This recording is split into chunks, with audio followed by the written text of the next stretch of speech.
How to improve your public speaking skills. In a recent article of mine, I spoke about marketing and branding strategies for professionals who are really interested to get into public speaking. And I've dealt with public speaking for several years. I've spent probably more than 6,000 hours on stage. I've trained for different companies like VMware, SAP, Software AG, organizations like Saudi Aramco and the European Organization for Nuclear Research, and a bunch of other organizations, as well as dozens of conferences, lots of technical training courses and business courses. So one way or another, I've been involved in the industry, and I've worked with different speakers, organizers, and people in the community who are really interested in dealing with public speaking one way or another. And by no means I consider myself to be an expert, but I've also led technical workshops for technical trainers who were still, just technical professionals interested in becoming better at public speaking, at technical training, and different forms of activities related to speaking in front of an audience. So, as a result, I've designed kind of fairly simple framework of 10 strategies to become a better public speaker, which is a list that I'm going to discuss now. First one, and the most important one probably, is studying your audience first. It's really easy to make a ton of different mistakes while speaking in front of an audience if you don't know who you're presenting before. And I've had several courses with people from different industries or communities or groups, or I remember a technical course once that had very senior engineers and then junior engineers and QA people, and I had to discuss different topics for people with different backgrounds and levels of experience. So study your audience and make sure that your talk is as close to their skill set and know-how and background as possible. Number two is industry expertise. Industry expertise is really important. Now, you can be a life coach or motivational speaker or one of the many people on LinkedIn who just share their stories, which is completely okay. But if you aim for a career in public speaking, or at least doing public speaking on kind of common time intervals, then you really need to know what you're talking about. And the reason I'm saying that is that if you want to build an audience as a public speaker, if you want to kind of get invited to different events, this means that people really need to enjoy your stuff and are going to be willing to listen to a long number of different topics that you're disclosing in front of them. So that's why this is kind of so important. Number three is replicating a natural conversation.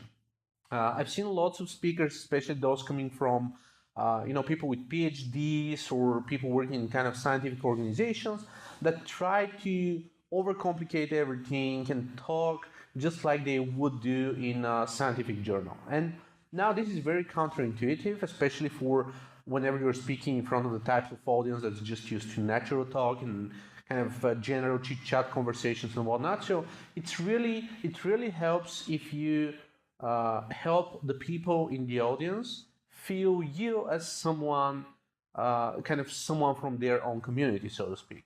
Because this would make it more natural for them to listen to you. There wouldn't be some form of a bridge, some form of a gap between their understanding and background and yours. You wouldn't appear as someone who's cocky or someone who's trying to represent things in a kind of weird way. So this is, again, fairly important, and you definitely have to keep it in mind.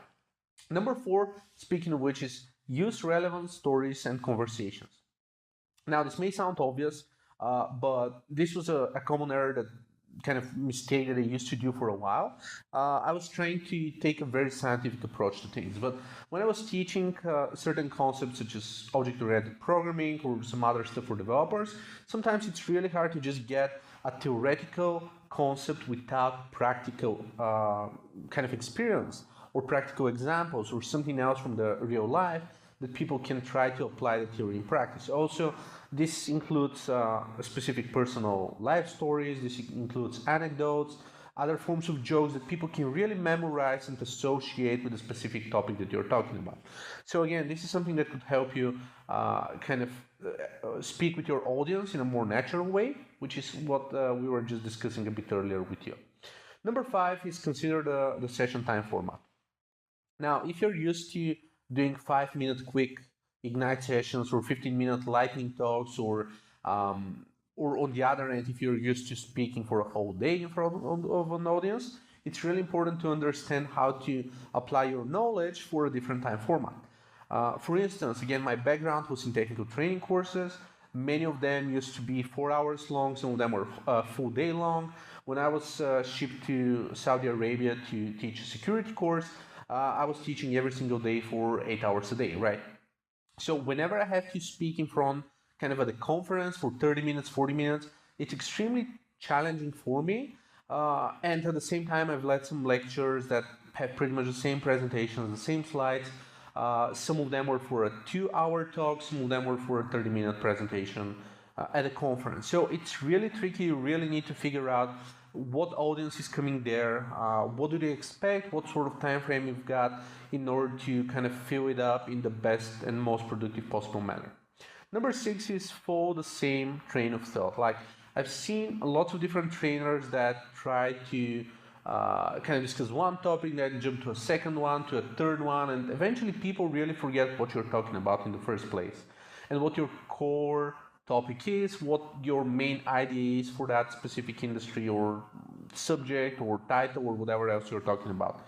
So it's really important to try to follow the same direction, or try to kind of have something common, something that's really the main goal of your presentation, and then surround everything else around this goal. But you don't want to move really that much further from the specific topic, or otherwise people are simply going to be disengaged and basically stop listening to you at the end. Number 7 is don't rush. This is again one of my favorite mistakes, a personal one. I try to actually really slow down at first and try to get into a normal pace, and eventually when I'm watching videos from my presentations, I tend to double the pace or triple the pace or so on. So this may be really, really rough. I remember once in Germany, I was speaking at a WordCamp in front of a German audience. All of them understood English, but it was really tricky to speak faster. So I remember the tweet storm at some point where everyone just gave up and said, we really can't take notes and tweet at the same time. Like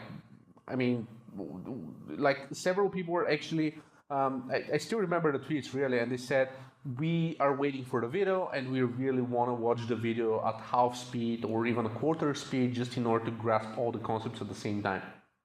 So again, this is a personal mistake of mine. I know how tricky this may be, especially if you're speaking in front of other speakers that are not native, or if you have a specific accent, just as I do, as someone who isn't speaking with a native US-based accent or a British accent or an Aussie accent or something along those lines. Number 8 is share your top strategies. Now, lots of people discussing a specific topic, they try to hide the best for themselves, but sometimes this is counterintuitive. Now, I'm not saying that you have to disclose 120%, but definitely you should disclose at least 80%, 85%, even 90% of the time. Simply because you want to share your knowledge and your expertise, and lots of the things that you know are probably covered in some blog posts or courses or other training materials anyway.